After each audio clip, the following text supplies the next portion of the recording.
Welcome back. I'm Dick Kay. We're live. We're local. We're back on the beat.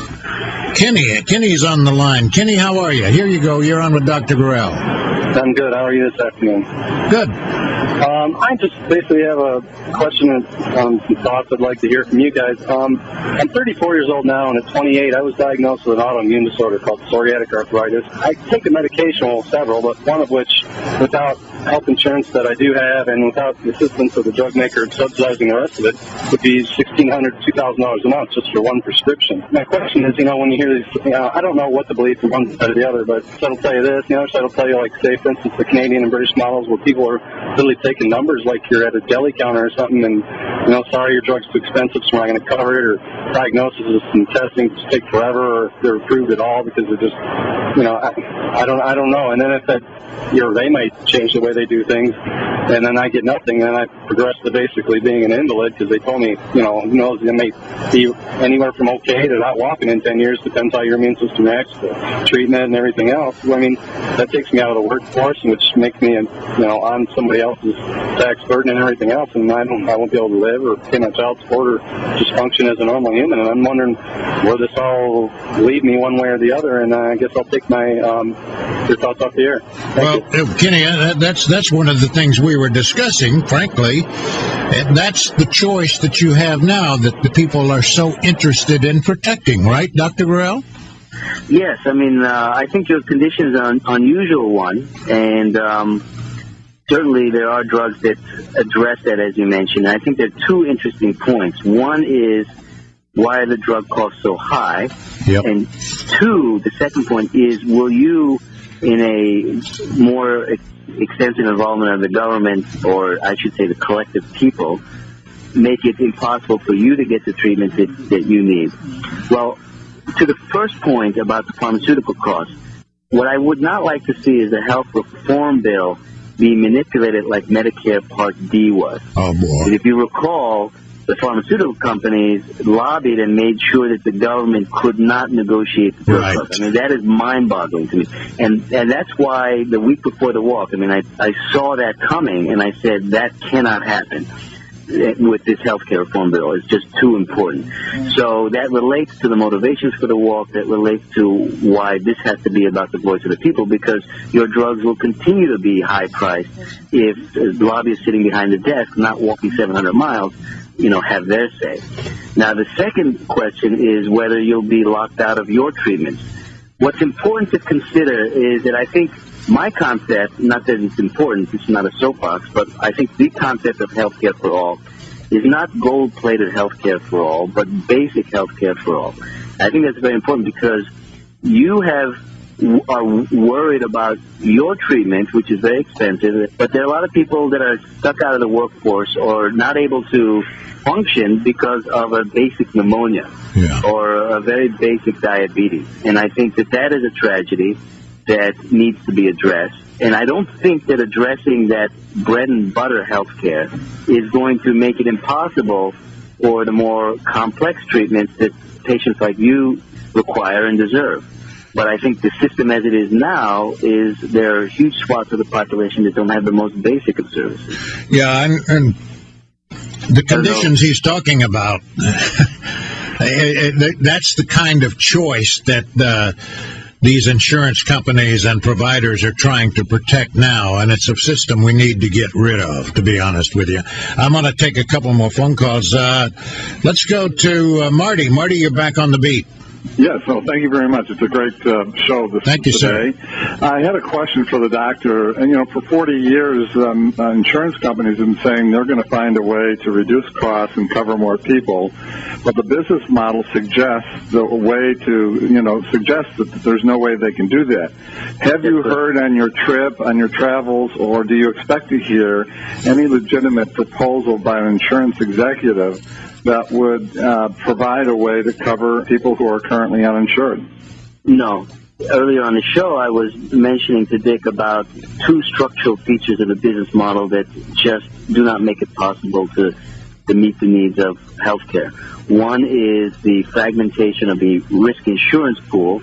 Second is that the insurance companies don't have an interest in sustaining health outcomes beyond a certain window, say 1 year.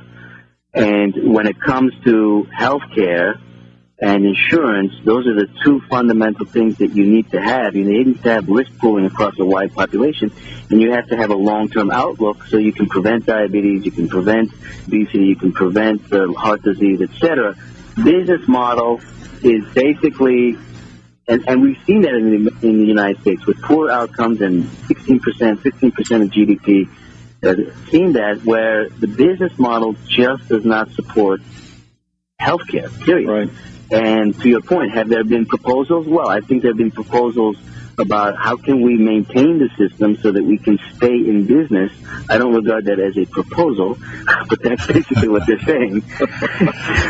And I'm being a little bit generic, but frankly, I haven't heard anything. I haven't heard anything viable. I don't think there's anything viable. Thank you very much. Okay, Marty, thank you very much. Dr. Ogan Gurel talking to us about health care and his walk for health care reform. We'll be back after this.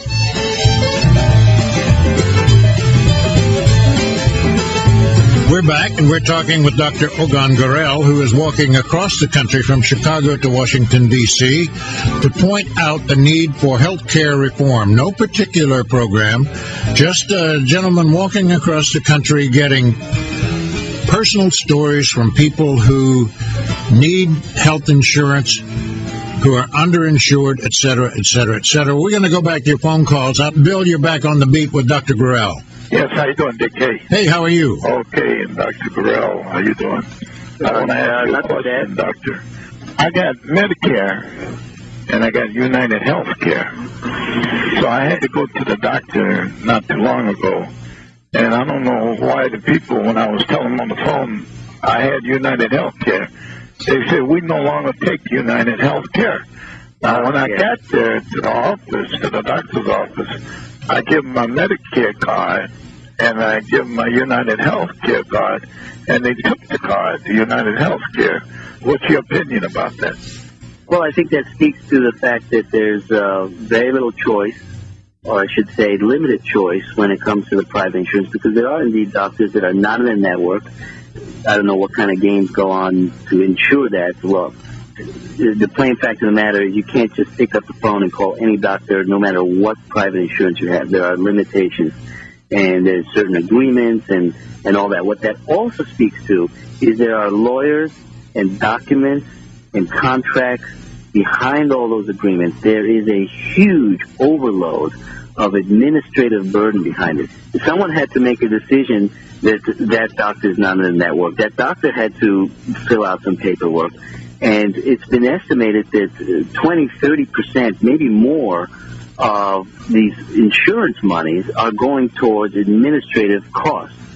And apart from the gentleman's difficulty in getting his health care, it just makes it more expensive for everyone. And I can tell a story that's, I think, quite telling. I was walking in Pittsburgh along the street. A group of nicely dressed people, about 5 or 6, were sauntering up the street. It was around lunch hour. You could see from their badges they were with Highmark, a private insurance company based in Pittsburgh. They have a whole big tower. And I had passed a sign, an advertisement for Highmark, showing a muscular man climbing a mountain saying, live to your fullest, or something, some garbage like that. And so there's this big billboard for this private insurance. And then these people, they see my sign on my backpack, and it's by Walk for Healthcare, and they start snickering. And then they head into a snazzy Italian restaurant to pull out. So this is where the healthcare dollars are going. They're going to marketing. They're going to the fancy lunches. They're going to these administrative burdens. I just thought that was a parable for what's going on here, passing by the Highmark building in Pittsburgh, and that's where the money is going. And having them snicker at somebody who's trying to promote health care reform. Well, they're snickering, and I think there was almost an element of people sometimes snicker when they're afraid. And I think the writing is on the wall. This has to change. You don't spend billions of dollars on all this administrative burden. You don't spend billions of dollars on marketing. You don't spend billions of dollars on big fancy office buildings and then, you know, a few million on fancy lunches. And that's none of those things. None of those contribute to the health care of the gentleman that called, or to anyone for that matter. But of course, that's the untold story. The advertising, the promotion. It's a complete waste of money. It is.